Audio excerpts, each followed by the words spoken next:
Welcome back to the channel. These stories are meant for late nights, quiet rooms, and headphones on.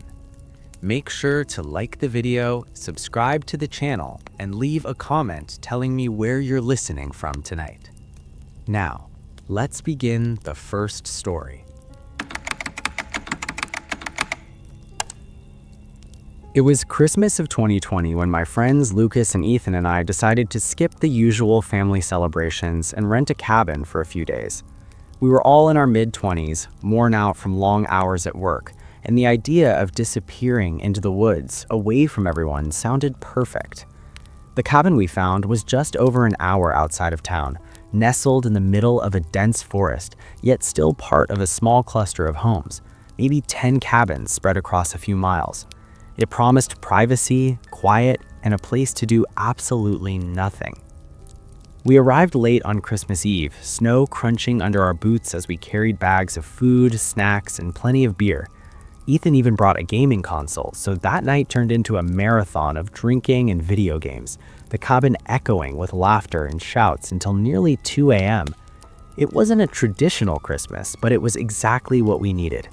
By the time we finally retreated to our rooms, I passed out almost instantly, exhausted. The cabin was cold and the wooden floorboards groaned with every small shift, but fatigue overpowered any unease. Around 3 a.m., I woke to faint, deliberate sounds from the main living area. At first, I thought it was Lucas or Ethan getting up for water or a bathroom break. The footsteps were soft, slow, almost calculated, moving in the same section of the cabin, near the front entrance. I stayed still, straining to listen, hoping they would move down the hallway or to a bathroom, but they didn't. The pacing continued for what felt like an eternity, careful and controlled. I considered calling out, but didn't want to risk startling whoever it might be, or even waking my friends. The footsteps eventually stopped, and the cabin fell silent once more. I rolled over and tried to go back to sleep, telling myself I must have imagined it. Morning came with weak sunlight streaming through the large living room windows. Lucas and Ethan were already up. I jokingly asked if either of them had been roaming the cabin in the early hours, expecting a drunken excuse. Instead, both of them looked genuinely confused. "We went straight to bed," Lucas said, rubbing his eyes. Ethan nodded, "Never got up once."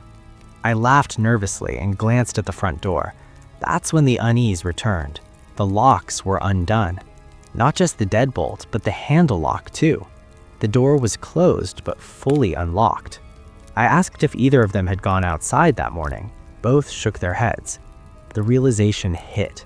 I had actually heard someone. We all froze, unsure what to say. Tyler offered an easy explanation. Maybe the wind had shaken the lock loose, or the old door simply hadn't latched properly. It sounded reasonable enough, so we let it slide, though the pit in my stomach refused to ease. We tried to push the incident aside. Breakfast, bundled in coats against the freezing cabin, helped distract us. The day was spent watching movies, playing games, and giving each other small, mostly humorous gifts. Snow piled against the windows outside, keeping us contained indoors, which was both cozy and, in retrospect, suffocating. The creaking of the cabin that had seemed normal in daylight now felt menacing. Every gust of wind rattling the windows reminded me of the unlocked door. As evening approached, the cabin felt unnaturally still. We continued our usual games on the console, laughing and yelling, but I couldn't shake the sense of being observed. The trees outside the window were only 10 feet away, yet in the dim winter twilight, the darkness beyond them felt oppressive, like someone could be watching us and we wouldn't even know. I didn't mention it to the others. The fear felt irrational, yet my gut refused to let it go. By midnight, we decided to turn in. Lucas went to his room first, followed by Ethan. I stayed in the living room for another 30 minutes, chatting quietly. Then, finally, I headed to bed, hoping exhaustion would help me ignore the unease. Lying down, I realized the window next to my bed offered a full view of the outside, and that alone made me feel exposed. The stillness of the cabin became unbearable. Then it started again. Soft, careful footsteps in the living room. My eyes snapped open. This time I knew without a doubt it wasn't one of my friends. I listened, frozen, as the steps moved deliberately across the floor. My heart pounded as I realized whoever it was had been inside the cabin for who knows how long. The pacing led into the hallway, gradually approaching my bedroom door. My hands shook, my breath caught. I cracked the door open just enough to peek into the hall. Standing there was a man, tall, broad, at least 6'5", with long hair and a thick beard. He faced Lucas's room, unmoving, as though waiting for something. I quickly withdrew, leaving the door slightly ajar. My mind raced. I didn't know whether to wake the others or confront him. Then, without warning, my bedroom door was pushed open. The man was in the doorway, eyes wide and empty, emotionless. I screamed, the sound cutting through the night. Lucas and Ethan bolted from their rooms the instant they heard me. Ethan lunged, trying to stop him, but the intruder shoved him violently against the wall, sending him to the floor. Lucas froze for a moment, stunned by what he was seeing. Then, as suddenly as he had appeared, the man fled, vanishing into the forest behind the cabin. We locked the doors immediately, calling the police as our hands trembled. Every creak in the floor, every gust of wind made us flinch. We armed ourselves with whatever we could find, fireplace rods, knives, but the intruder didn't return. When the authorities arrived, they confirmed what we feared. Someone had been inside, but they had vanished into the woods, leaving no trace beyond the damage to the locks and minor footprints in the snow. We tried to rationalize what had happened. The owner of the cabin suggested it might have been someone looking for him, not realizing that the property was rented. That explains the careful pacing and apparent hesitation. Still, the alternative that he intended to harm us was chilling. The police could only speculate. In the end, it was a Christmas neither of us would ever forget. That night had started as an escape from the stress of the holidays, but it had turned into a harrowing brush with a stranger whose motives were unknown and whose presence left a lasting mark on our lives. By the time daylight came, we were exhausted, shaken, and wary of every shadow. We barely ate breakfast, too tense to focus on anything. Snow continued to fall outside, painting the forest in an innocent white, hiding the fear that lingered just beyond the cabin's windows. Despite our attempts to return to normal, the memory of the man standing in our hallway stayed with me. Every night afterwards, the idea that someone could have entered unnoticed haunted me. Even though we left the cabin the next morning, I kept replaying the events over and over. Was it a random trespasser, someone targeting the cabin owner, or had we stumbled into a predator's carefully planned intrusion? I will never know. All I knew was the feeling of eyes on me. The way the intruder's presence made the walls of the cabin feel smaller, and the sense that we had only survived by a matter of luck. That Christmas, meant for rest and freedom, became the first lesson in how quickly comfort could turn into terror. The morning after the break-in, the air in the cabin felt heavier, colder, as if the walls themselves were holding on to the fear from the night before. Lucas and Ethan were unusually quiet at breakfast, eating mechanically while their eyes kept drifting toward the windows, scanning the forest for any movement. I couldn't blame them. I felt the same way. Every snap of a branch or gust of wind sent my heart hammering against my ribs. None of us had slept well, though we had tried. Sleep felt impossible after witnessing someone so large, so unflinching, silently invade the space we thought was safe. We debated what to do next. Stay and wait for the police to investigate further? Pack up and leave immediately? Neither of us felt ready to face the forest, especially after last night. We ended up deciding to stick around for a few hours, mainly to gather our belongings and make sure nothing else had been tampered with. Every drawer, every cupboard, every corner of the cabin got checked. Nothing was missing. Nothing seemed touched beyond the front door and the locks. That in itself was unsettling. He had been here, close enough to harm us, yet had taken nothing, said nothing. By midday, the police had arrived to take statements. 2 officers walked through the cabin, noting the disturbed locks, minor scuffs on the floor, and the faint footprints in the snow just outside. They looked at us with sympathetic, almost tired eyes, as if they'd seen too many incidents like ours, people encountering intruders in remote areas. One officer suggested it was likely someone opportunistic, looking for an unlocked property to get inside. Another proposed it might have been a personal matter, someone specifically targeting the cabin owner, unaware that it was rented. Lucas muttered, "Doesn't feel like just a break-in though. He didn't take anything." Ethan nodded. "Exactly. He was looking for someone or something. We were just in the way." I shivered. The officers offered little beyond advice. Check locks, don't stay in isolated places alone, report anything suspicious. They couldn't do more unless we had additional evidence, which, aside from footprints fading under fresh snow, we didn't. Once they left, the three of us sat in silence for what felt like an eternity. I found myself staring at the front door, imagining him returning, imagining what would happen if he had decided not to leave that night. The cabin no longer felt like a sanctuary. Every creak in the floor, every gust of wind through the cracks of the old wooden structure made me tense. For the first time since we had arrived, I realized how small we really were in that space, how easily someone could overpower us in this isolation. The snow outside had begun to fall heavier, dusting the trees and the small clearing around the cabin in white. The beauty of it did nothing to calm me. In fact, it made it worse. The forest, blanketed in snow, seemed alive with shadows, every tree limb a potential hiding place. I kept imagining the intruder stepping out from behind them, returning to finish what he had started. Every shadow moved in my mind as if it had a purpose. We tried to distract ourselves. Ethan suggested we watch a movie, and Lucas brought out the gaming console again, hoping to recreate the relaxed atmosphere of the previous night. But even then, the tension lingered. No matter how loud the television or the game sounds were, I felt the presence of that man somewhere nearby. The memory of his wide, empty eyes haunted me, and I realized just how unprepared we had been to face a real threat. By late afternoon, the sun dipped low and the cold seemed to intensify. I suggested we take a short walk around the perimeter, partly to check the exterior of the cabin and partly to move our bodies after sitting tensely all day.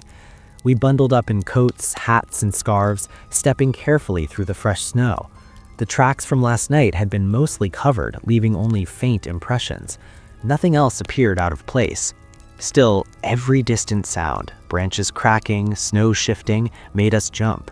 We didn't speak much. The forest was quiet, too quiet, and we all felt like we were intruding in someone else's space. As night approached, the cabin returned to that same eerie stillness from the night before. We cooked a small dinner, but none of us had much appetite. I kept thinking about the intruder, how he knew exactly where to go, how he had waited in the dark, how he simply left without any explanation. There was something methodical about him, as if he had planned the visit with precision. That thought sent chills down my spine. We tried to sleep again that night, each of us in our own room, doors locked as securely as possible. I lay in bed, eyes fixed on the dark window, listening. Hours passed, or maybe minutes, it was hard to tell. Then, faintly, almost imperceptibly, I heard it. Footsteps in the living room, again. Slow, deliberate, purposeful. My pulse quickened. I lay perfectly still, hoping against reason that it was just my imagination, but the sound persisted, pacing back and forth, lingering as though testing the boundaries of the space. I couldn't ignore it this time. Slowly, I crept toward my bedroom door, every step careful, every breath shallow. I peeked into the hallway and saw him. Same figure from last night, tall, imposing, long hair partially obscuring his face. He stood silently, watching, unmoving. My heart stopped. I wanted to scream, to run, to do something, but my body refused to respond. I realized then that fear had frozen me in place. He wasn't just an intruder, he was an embodiment of danger, patient and deliberate. Suddenly, he moved, down the hallway, toward Lucas's room. I slammed the door shut and locked it, fumbling to find anything I could to defend myself. The cabin felt impossibly small, the walls closing in. Then, almost as if testing me, he turned back, facing my room again. I could see his eyes through the dark, empty, cold, assessing. I grabbed a heavy flashlight and swung the door open, shouting at the top of my lungs. The sound echoed through the cabin, startling even me. Lucas and Ethan rushed out of their rooms at the sound. The intruder hesitated just long enough for Ethan to confront him, but the man shoved him with inhuman strength, sending him crashing into the wall. Lucas froze, unsure what to do. And then, as quickly as he had arrived, he vanished, out the front door, into the forest, leaving only the faint rustle of snow and trees behind him. We immediately barricaded the doors and called the local sheriff. Trembling, we armed ourselves with kitchen knives, fireplace rods, anything that could serve as a defense. Every creak, every shadow felt amplified, every gust of wind a potential threat. We stayed awake until dawn, watching the forest, listening for footsteps, imagining him returning at any moment. When daylight finally came, the forest looked innocent again, blanketed in white. But our relief was fragile. The sheriff arrived mid-morning and conducted a thorough inspection. He confirmed what we already knew. Someone had been in the cabin. Beyond that, there was little he could do. No fingerprints, no footprints beyond those in the snow that had been quickly erased by fresh snowfall. He suggested it might have been someone looking for an unlocked property, maybe even someone seeking the cabin owner specifically. We would never know. The forest, beautiful and peaceful by day, had swallowed the answers along with the intruder. By the time we finally left the cabin, we were drained, not just physically, but mentally, emotionally. We drove in silence, glancing at the forest one last time, aware that it could hold him or someone like him, waiting for the next unsuspecting visitors. That Christmas, meant for freedom and relaxation, had taught us how quickly isolation could become dangerous, how the comfort of a remote cabin could turn into a trap.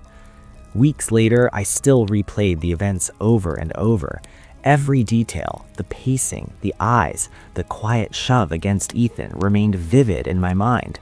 Every Christmas since, I think about that man in the cabin, about the luck that had kept us alive, and about how quickly something normal, joyful, and innocent could spiral into terror.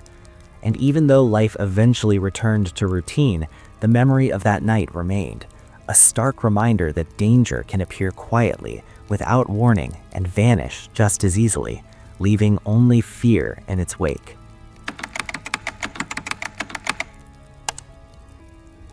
Christmas of 2019 felt different for me and my girlfriend, Rachel. Instead of staying with family, we had decided to drive up to her parents' house, nearly 10 hours away, to spend the holiday together. Usually the route wasn't too bad. We had driven it a few times in past years, but with the winter weather, it always felt longer. We packed our car the night before, suitcases, gifts, snacks, and blankets, and left early on Christmas Eve, hoping to get there before nightfall. The roads were mostly empty at first, and I felt a sense of calm settle over the drive. After a few hours, we stopped at a small, remote gas station on the outskirts of a sleepy town. It was tucked against the edge of the highway, surrounded by snow-covered fields, with only a few scattered trees marking the distance. Rachel stayed inside the car with the heat on, while I ran inside to pay for gas and grab drinks. The lot was empty, the pumps covered in a thin layer of snow. I felt the cold wind cut through my jacket as I approached the small building. The lights were on, but I couldn't see anyone behind the counter. "Hello?" I called out, my voice echoing slightly in the quiet station. No answer. I stepped closer, peering into the back room. Still nothing. I grabbed a couple of bottles of water and soda, thinking maybe the attendant had stepped outside or was stocking shelves, but as I reached the counter, I noticed the doors were unlocked. That seemed odd, but I dismissed it as carelessness. The place was probably just that quiet this time of year. I turned to leave and froze. Through the windshield of Rachel's car, I saw a man standing just outside, leaning toward the passenger window. He wore a heavy parka, hood up, gloves on, and his face partially obscured by a scarf. He was knocking on the glass, tapping sharply, as if trying to get Rachel's attention. She was frozen, wide-eyed, staring back at him. My stomach sank. Something about the way he moved, hesitant, deliberate, felt wrong. I hurried across the snow-covered lot, my boots crunching in the drifts, heart pounding. As soon as he saw me moving toward the car, he stepped back, retreating quickly toward the edge of the lot, and then vanished into the dark line of trees bordering the station. Rachel unlocked the doors as I got closer. "Who was that?" she whispered, her voice trembling. I shook my head, unsure. "I don't know. Didn't look like anyone from here. He wasn't a worker. We both felt a wave of unease wash over us. There was nothing else to do but leave. I jumped back into the car, keeping my eyes on the tree line where he had disappeared. The heater hummed, but neither of us spoke as I eased back onto the highway. The detour to a second gas station was necessary given the time and distance remaining. We couldn't risk running out of fuel in the middle of nowhere, especially with the snow continuing to fall. The sky darkened, clouds heavy with more snow, and the roads became slick. Traffic was minimal, but the visibility worsened by the hour. The detour added at least an hour to the drive, and fatigue started to set in. We decided that a brief stop at a motel would be the safest choice before completing the final stretch to Rachel's parents' house. By the time we reached the roadside motel, it was late evening. The neon sign still glowed 24/7 check-in, but the parking lot was empty, almost eerie in the heavy snow. I parked cautiously and walked toward the office door. Relief washed over me when I saw a clerk sitting at the desk inside. The room was small, warm, and dimly lit. I asked for a room for the night, explaining we were passing through. The clerk nodded, handed me a key, and I returned to the car to get our bags. Rachel and I stepped inside our room, grateful for the warmth and a place to rest. The snowstorm had intensified, drifts forming across the parking lot, wind howling against the building. Exhaustion hit us immediately. Within 30 minutes, we were both asleep. I set my alarm for 2 a.m., planning to leave and reach her parents' house early on Christmas morning. The night was cold and long, but I slept deeply, exhausted enough to ignore the storm outside. At 2 a.m., I groggily got out of bed, nudging Rachel awake. "Time to go," I whispered. She rubbed her eyes and nodded, still half asleep. The wind screamed outside as I loaded the bags into the back seat. Something felt off, though I couldn't quite pinpoint it. I headed toward the front desk to check out. The clerk wasn't there, not a sound, not a note, nothing. Papers were scattered across the floor behind the desk, a chair overturned slightly. My stomach sank. I called out softly, but the office remained empty. A creeping sense of déjà vu hit me.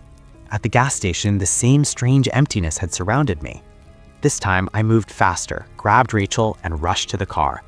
The wind cut through our coats, icy and merciless. Just as we were about to pull onto the highway, I glimpsed him again, the man from the gas station. He was standing at the side of the building, watching us. Same parka, same scarf, same unreadable intent. My hands shook as I started the car, adrenaline surging through me. I merged onto the highway, calling 911 as we drove. The operator stayed on the line with me, reassuring, asking questions. 15 minutes later, patrol cars met us at a nearby gas station. I pointed out the motel, described the man, the tracks, and the abandoned office. Officers examined the scene, noting the signs of hurried departure. The clerk, too, was missing. The gas station attendant had also vanished. Snow covered everything, erasing tracks and clues. The blurry image from the station's CCTV was all the evidence we had, a figure too shadowed to identify clearly. The officers confirmed what we feared. Both workers were officially missing. It was almost impossible for someone to trail us unnoticed for miles in those conditions, yet he had managed it. The tracker on our car's wheel well explained how he knew we were leaving, how he could anticipate our stops. The realization was terrifying. Not only had he stalked us, but he had orchestrated the entire pursuit with precision. We were lucky to be alive, lucky to have escaped without confrontation. After that night, we spent Christmas week tense, cautious, checking over our belongings constantly. Each phone call, each unexpected knock triggered memories of him. Even weeks later, there was no update about the missing workers, no arrests, no explanations. The blurry image from the station's CCTV was our only clue, haunting and incomplete. The man had vanished, leaving a trail of fear, confusion, and uncertainty behind. That Christmas became a memory not of warmth and family, but of danger lurking in the quietest, most mundane moments. By the time we finally arrived at Rachel's parents' house, we were drained in every sense. The holiday, meant for joy and family, felt overshadowed by the events of the journey. Every car on the road, every shadow, even the slightest sound of wind against a window brought the memory back. The thought that someone had been so deliberate, so close to harming us, stayed with me long after the snow melted. That Christmas taught us the fragility of safety, the randomness of danger, and how quickly a peaceful holiday can turn into a nightmare. The drive from the motel to Rachel's parents' house felt endless. Even after the 911 call, even after seeing police cars patrolling the area, the thought of the man following us didn't leave. Every truck or car that approached us on the empty highway made me tense. Rachel stayed silent beside me, hugging her coat tightly, occasionally glancing out the window at the snow-covered landscape. The snowstorm had intensified again, reducing visibility and making the roads slick. Driving cautiously, I kept the heater on high, the windshield wipers struggling to keep up with the heavy flakes. We had been on the road for a few hours when we decided to stop again, this time at a larger rest area farther along the highway. The lot was mostly empty, save for a few trucks parked near the gas pumps. I parked and we both sat in the car for a moment, letting the engine warm the interior. Rachel rested her head against the seat and whispered, "I can't believe this is happening on Christmas."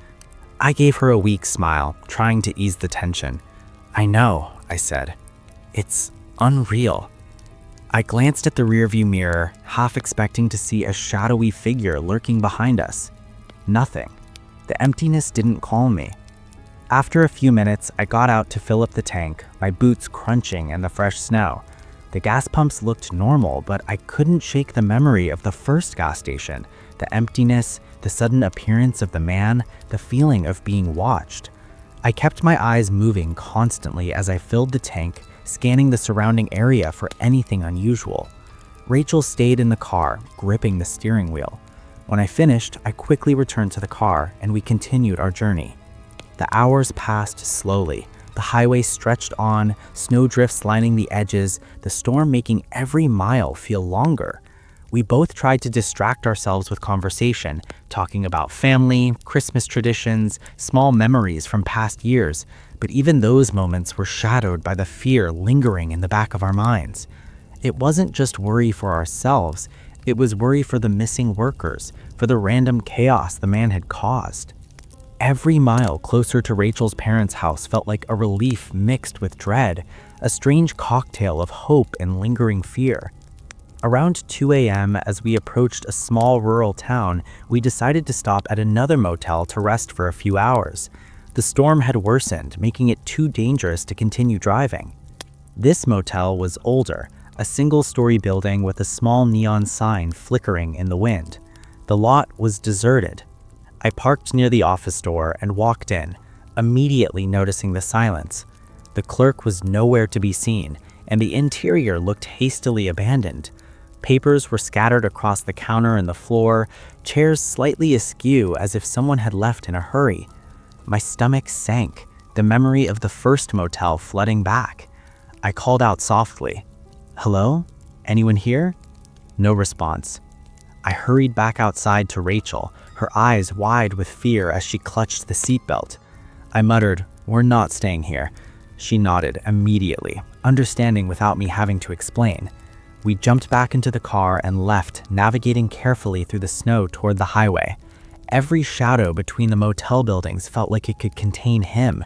Every drifted snow mound seemed large enough to hide someone. As we drove, Rachel called her parents to let them know we'd be delayed. The roads were nearly deserted, the storm making it almost impossible to see beyond the headlights. The silence in the car was oppressive. Occasionally, I would glance in the rearview mirror, half expecting to catch a glimpse of the man or a car that wasn't ours, but the highway remained empty, white, and endless. My mind raced with possibilities. Who was he? What had he wanted? Why follow us? Every answer seemed more terrifying than the last. By the time we neared Rachel's parents' neighborhood, it was early morning. Snow continued to fall lightly, but the main roads were cleared. I pulled into their driveway, the warm glow of lights from their house immediately offering a sense of relief. Rachel hugged me tightly, and I felt the tension of the last several hours slowly draining away. But the fear didn't completely leave. I couldn't help thinking about the man, how easily he could have hurt us, how precise he had been, how lucky we were. After spending a few hours in the safety of family and holiday festivities, I began reflecting on the night's events. Rachel's parents asked questions, and we told them as much as we could without overwhelming them. They were horrified but grateful that we were safe. We discussed what the police had told us, how someone like this could stalk travelers during a blizzard, using the storm to conceal their movements, and how trackers or other tools could allow someone to anticipate our stops. The idea that this had all been premeditated was chilling. Despite the warmth of the house and the comfort of family, the memory of the storm, the motels, and the gas stations stayed with me. Every knock on a door, every sudden noise outside triggered the fear that he might still be out there, watching, waiting. The story made headlines briefly, missing gas station workers, an abandoned motel, but the man was never caught. The blurry CCTV image remained the only evidence, a haunting reminder of how precise and silent someone could be in the right conditions. After the next few days, we remained cautious. Rachel and I checked our car thoroughly, made sure every door at Rachel's parents' house was locked, and remained aware of our surroundings. Friends and family were warned, but there wasn't much anyone could do beyond staying alert. The sense of safety we usually took for granted had been shattered. Christmas, usually a time of warmth, felt tainted by the memories of pursuit, stalking, and uncertainty. Every detail, the empty gas station, the scattered motel papers, the man's frozen expression remained etched in my mind. I realized then how fragile safety could be, especially when someone was so determined to manipulate and control the situation. One small choice, one moment of hesitation could have led to disaster. How he had tracked us, how he had chosen to follow and then retreat, how he disappeared so completely, it all pointed to someone both meticulous and dangerous. Thinking about it now, months later, I still feel the tension from those nights, the adrenaline, the fear of being so close to someone with no way to anticipate their next move. Rachel and I eventually returned home safely, but the events of that Christmas never fully left us. Driving through snowstorms, stopping at empty gas stations, checking every motel room before entering, these habits lingered long after the holiday. Every winter, every storm reminded me of that night. Every empty parking lot or abandoned building brought a momentary flash of fear. It wasn't just the memory of the man himself, but the realization of how vulnerable we were, how small decisions, unlocking a door, choosing a place to rest could have had life or death consequences. Even now, thinking back, I understand how lucky we were. A single wrong turn, a moment of distraction, or a delayed reaction could have changed everything. The man, whoever he was, vanished without a trace, leaving only questions, anxiety, and the lasting impression that danger can appear in the most mundane of circumstances. That Christmas taught us to be vigilant, to respect the unpredictability of people, and to value the fragile safety of ordinary life. And yet, despite the fear, there was also a strange sense of relief. We survived. We reached family. We were able to spend Christmas together, even if the shadow of that night never fully left us. The combination of snow, darkness, and isolation had created the perfect conditions for terror, and we walked through it and came out alive. But every year since, the memory lingers.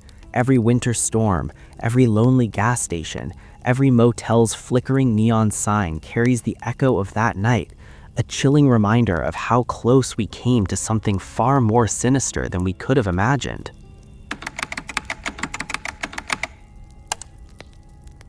It was the Christmas of 2019 when my friends, Alex and Jordan, and I decided to skip the usual family celebrations. All of us were in our early 20s, living far from home and exhausted from the relentless grind of work. The idea of renting a cabin somewhere remote where we could drink, play video games, and do absolutely nothing for a few days sounded perfect. After some searching, we found a cabin about an hour outside of the nearest town, tucked into a small cluster of other cabins scattered throughout the woods. It had that rustic charm, all wood paneling, creaky floors, and a huge stone fireplace. From the pictures online, it seemed cozy, and for a moment, the thought of being away from everything was a relief. We arrived on Christmas Eve, loaded down with snacks, drinks, and supplies for a few days of total isolation. Alex had even brought his Xbox, which quickly became the centerpiece of our first night. We spent hours drinking, laughing, and playing games, the cabin filled with the low hum of the console and our occasional shouting matches. Around 2 a.m., we finally called it a night, retreating to our respective rooms. I was exhausted and didn't even notice the cold, despite the draft that slipped through the old wooden windows. Sleep came quickly, deep and untroubled. Or so I thought. Somewhere around 3 or 4 in the morning, I woke to a faint noise. At first, it was subtle, just the creak of the floorboards, something I would have assumed was normal settling if I hadn't known otherwise. But then I realized it wasn't coming from the cabin itself. It was deliberate.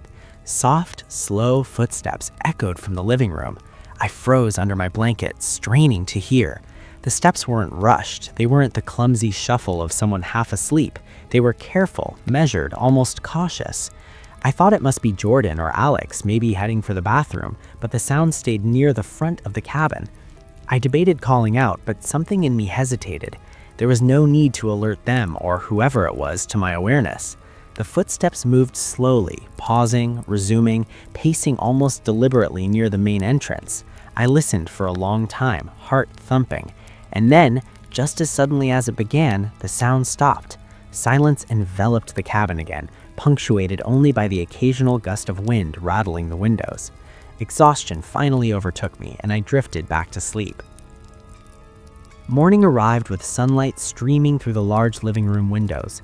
Alex and Jordan were already awake, lounging with coffee mugs in hand. I laughed lightly and said, "So, who was sneaking around last night at 4 a.m.?" expecting a joke or an explanation about sleepwalking or a midnight snack run. Instead, both of them looked at me with genuine confusion. Alex shook his head. "Dude, we went straight to bed at 2. I didn't leave my room once." Jordan echoed the sentiment. My stomach sank. That's when I noticed the front door. Both the deadbolt and the handle lock were undone, though the door itself remained closed. I asked if either of them had gone outside, and both shook their heads. The realization hit us all simultaneously. I hadn't imagined the footsteps. Someone or something had been in the cabin. Jordan tried to rationalize it. Maybe the wind jostled it loose, or it didn't latch properly, he suggested. We wanted desperately to believe it was nothing. The thought of intruders was terrifying, so we let it slide for the day, convincing ourselves it was just an odd coincidence. We spent the morning cooking breakfast, bundled up against the lingering cold, and tried to distract ourselves with games and movies. The atmosphere was light on the surface, but I couldn't shake a creeping unease. Something about the dark, snowy landscape outside the cabin made me feel watched, like shadows were gathering just beyond the tree line. During the afternoon, as we played more games and exchanged small, silly Christmas gifts, I kept glancing towards the windows. The blackness of the trees seemed almost too close, and I began noticing how little of the outdoors I could see clearly, despite the daylight. By evening, we had all decided to turn in early. Alex went first, retreating to his room around midnight, leaving Jordan and I in the living room. We chatted for another half hour before heading to our own rooms. I lay awake, staring at the ceiling, the cold creeping into my room. Without blinds or curtains, the window next to my bed felt like a portal for the darkness outside. Then I heard it again. Footsteps, soft, methodical, pacing the floorboards of the living room. My stomach dropped. This was no dream. No creaking old cabin could mimic this pattern. I waited for a few tense minutes, listening carefully, trying to determine if it was one of my friends moving. It wasn't. My heart raced as I realized I had to do something. Slowly, I pushed open the door and peeked into the hallway. There, standing just past the living room doorway, was a man, towering, easily 6'5" or taller, with long hair and a thick beard. He stood perfectly still, motionless in the darkness, facing Alex's room. I didn't dare stare too long. Slowly, I closed the door just enough to let it remain ajar, afraid the click would alert him. The seconds stretched endlessly. Then, suddenly, I heard a creak behind my door. Before I could react, the door pushed open. The man stepped in, eyes wide and blank, expressionless. My panic surged. I yelled instinctively, and my voice finally startled him, but only briefly. Jordan and Alex rushed out of their rooms, alerted by the noise. Jordan attempted to intercept the intruder, but the man was unnaturally strong. He slammed Jordan into the wall and threw him to the floor. Alex froze, staring at the scene. Without warning, the man bolted. He didn't attack further. He disappeared into the darkness beyond the cabin. We locked the cabin and called the police immediately, every moment spent listening for his return. It took over 20 minutes for officers to arrive, and during that time, we armed ourselves with whatever we could grab: a fireplace poker, kitchen knives, even heavy flashlights. But he didn't come back. The officers speculated that he may have been searching for the cabin's owner, not realizing it was a rental. Others suggested he might have simply targeted anyone who answered the door. Regardless, the experience left a deep, lasting sense of fear. The incident was unforgettable. Even after the police left, I could barely sleep. Every creak of the cabin, every gust of wind rattling the walls made me flinch. The snowstorm outside had muffled sounds initially, but now, with silence settling over the area, every small noise seemed amplified. Morning brought a light snowfall, and the officers returned to take a final look at the scene. They told us that the man had likely wandered through the woods, using the storm to cover his tracks, testing doors to see if anyone was home. By remaining calm and quiet, I had inadvertently protected us, though I didn't realize the magnitude of the risk at the time. We eventually left the cabin, shaken but safe. The drive home was tense. Every shadow along the road, every isolated stop along the way seemed like a potential threat. We couldn't stop thinking about the man, the precision of his movements, the unpredictability of his actions. There was no clear motive, no explanation. He simply vanished, leaving only chaos behind him. Even now, months later, the memory lingers. Every winter storm, every isolated cabin, every small cluster of trees brings me back to that night. The fear is a quiet, persistent echo. I've told the story many times since then, and each retelling only reinforces how fragile safety can be. One night of poor luck, one choice to stay in a seemingly remote cabin, one lapse in judgment could have ended differently. The experience reshaped how I view isolation, strangers, and the fragile sense of security we often take for granted. The thought that someone could move so deliberately, remain unseen, and disappear without a trace is still chilling. That Christmas of 2019, meant to be a quiet escape from reality, became a defining memory.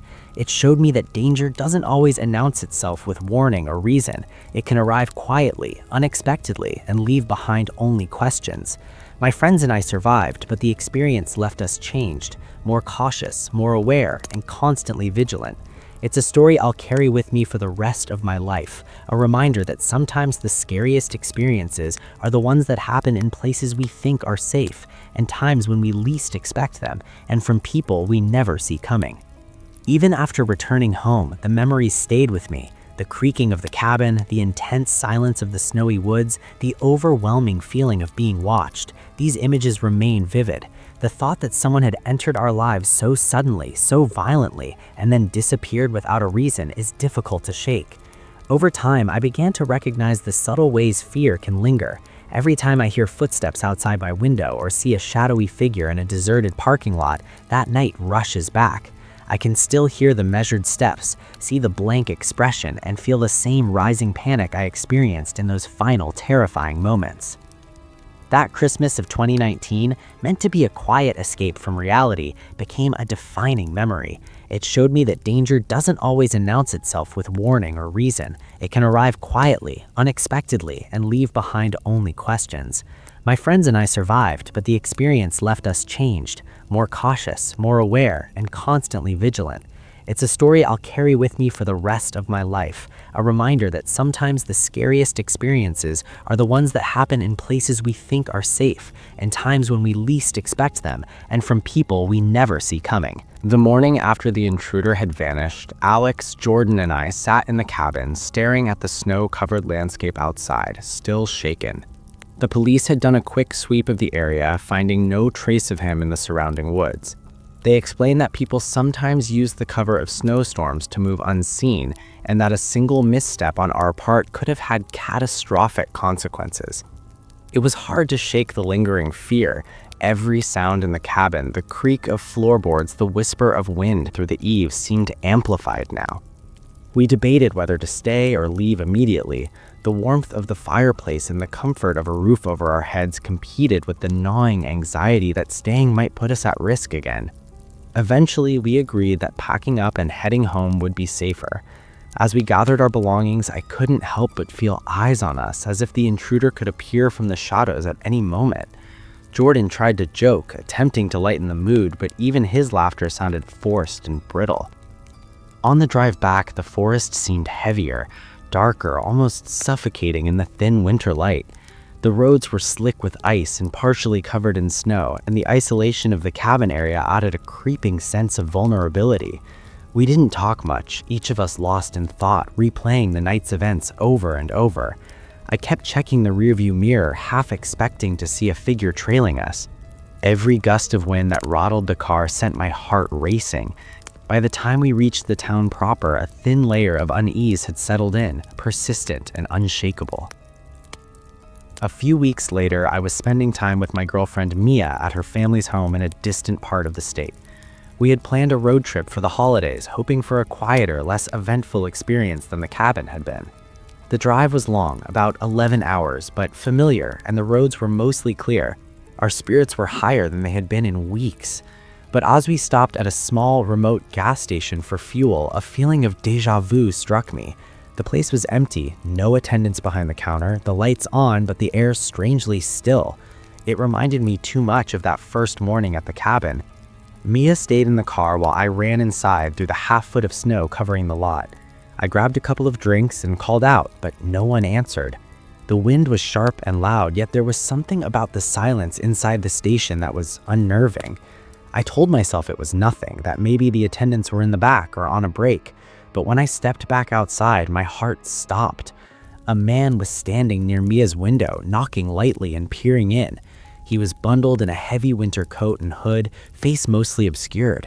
His presence was impossible to ignore. I sprinted to the car, warning Mia, who had instinctively locked the doors. The man backed away as soon as he saw me, walking quickly toward the side of the building and disappearing from sight. My mind raced. This wasn't random. This was deliberate. I got back in the car and told Mia to stay calm. We drove off immediately, taking a detour to avoid the next gas station along our route, wary of any more unexpected encounters. Even as we put miles between us and the station, my anxiety didn't ease. Every shadow along the road seemed to hold him. Every passing car could conceal his figure. By the time we decided to stop at a small roadside motel, we were exhausted. The parking lot was empty save for a single car with no visible occupants. The neon vacancy sign flickered intermittently in the heavy wind. I checked in quickly, paying extra attention to the clerk who seemed distracted, shuffling papers behind the counter. The moment I stepped out of the office, a sense of foreboding gripped me. The clerk's eyes flicked toward the door as if aware of something I wasn't, and I quickly loaded our bags into the room. That night, we slept fitfully, each noise outside making us tense. I had set an alarm to continue our journey early, hoping to arrive at Mia's family home by dawn. Around 2 a.m., I woke to a faint scraping noise near the room's window. My pulse quickened as I strained to hear through the walls. Something was moving outside, slowly, deliberately. I whispered to Mia to stay down, clutching a heavy lamp as a makeshift weapon. The sound grew closer, coming from the side of the building, and then, suddenly, it stopped. Silence fell, heavy and thick, as if the storm itself were holding its breath. By the time the alarm went off, we were more alert than ever. I cautiously gathered our things and peeked out the window. Snow swirled violently in the wind, obscuring the ground, but I caught a glimpse of footprints leading from our car to the far side of the building. My stomach churned. It had to be him, the same man from the gas station. Whoever he was, he had tracked us again. My hands shook as I locked the doors and drove off onto the highway, Mia beside me, wide-eyed and silent. Every mile we covered, the tension eased only slightly. We eventually flagged down a patrol unit at a gas station about 15 minutes away. Officers listened as we explained everything: the empty gas station, the man outside the window, the detour to the motel, and the footprints in the snow. One of the officers examined our car carefully and found a small tracker attached beneath the rear wheel well. He explained that the man must have planted it at the first gas station. The realization was chilling. He had been following us, silently, invisibly, manipulating our route. We had narrowly escaped an encounter that could have ended in disaster. The officers then investigated the gas station and motel locations. Both employees were reported missing with no immediate leads on their whereabouts. It became clear that the man had somehow incapacitated or abducted them before we arrived. The police could only speculate about his motives. Was it robbery, stalking, or something far more sinister? The lack of evidence beyond the tracker and the fleeting glimpse of the man himself left us with no answers, only questions. The randomness, the unpredictability, and the danger weighed heavily on me in the days that followed. Even after returning home, the memory lingered. The holidays that year were colored with tension, and every unfamiliar noise sent me into high alert. I realized how fragile our sense of safety truly was, how quickly normalcy could be shattered. The man was precise, careful, and terrifyingly patient, moving unseen through our lives and leaving only traces behind. It was a stark lesson in vigilance, the kind of lesson learned too late for some and far too close for comfort for us. Weeks later, life returned to a semblance of normalcy, but the paranoia never completely faded. I kept checking over my shoulder, inspecting my surroundings in ways I hadn't before. The Christmas I had imagined, quiet, warm, filled with laughter and relaxation, had been replaced by fear, tension, and uncertainty. Even months later, seeing heavy snowfall, the sight of remote roads, or the flashing lights of an unattended gas station would transport me back to those nights. The experience changed me profoundly, leaving a lasting impression of how quickly ordinary life can turn terrifying. Every Christmas since then carries a shadow of unease. The memory of the man, his silent movements, and the randomness of his appearances remain vivid. It's a reminder that danger can come from anywhere, and the most mundane places, cabins, gas stations, and motels can become stages for unimaginable horror. I tell this story not just as a recounting of events, but as a warning. Vigilance is essential, and sometimes even the smallest choices can determine whether you survive. Looking back, I realized how narrowly we escaped. The decisions that night, staying quiet, locking doors, leaving the gas station immediately, were the difference between safety and catastrophe. The man never resurfaced, but the impact of his presence endures. He left behind no answers, no explanation, only a trail of fear, a stark reminder of the unpredictability of human behavior and the thin line between safety and vulnerability. That Christmas of 2019 taught me a lesson I will never forget. The world can turn dark in an instant, and the moments when we think we are safe may be the moments when danger lurks closest. Even now, the thought of those snowy roads, the empty motel, and the gas station with its eerie stillness sends chills down my spine. The man, whoever he was, remains a ghost in my memory. He was efficient, deliberate, and completely unpredictable, a figure who changed my perception of safety forever. The echoes of that Christmas, of being followed, stalked, and nearly trapped are as vivid now as the night it happened.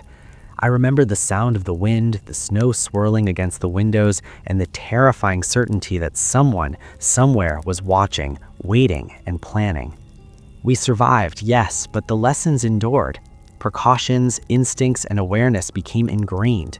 Every time I revisit snowy roads, isolated gas stations, or dimly lit motels, the memory resurfaces.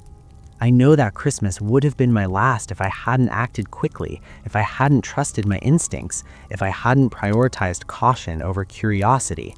The encounter may be over, but the impression it left is permanent. The sense of being pursued, the cold fear that sank into my bones remains a part of me, a constant reminder of the fragility of life and the quiet menace that can appear when least expected.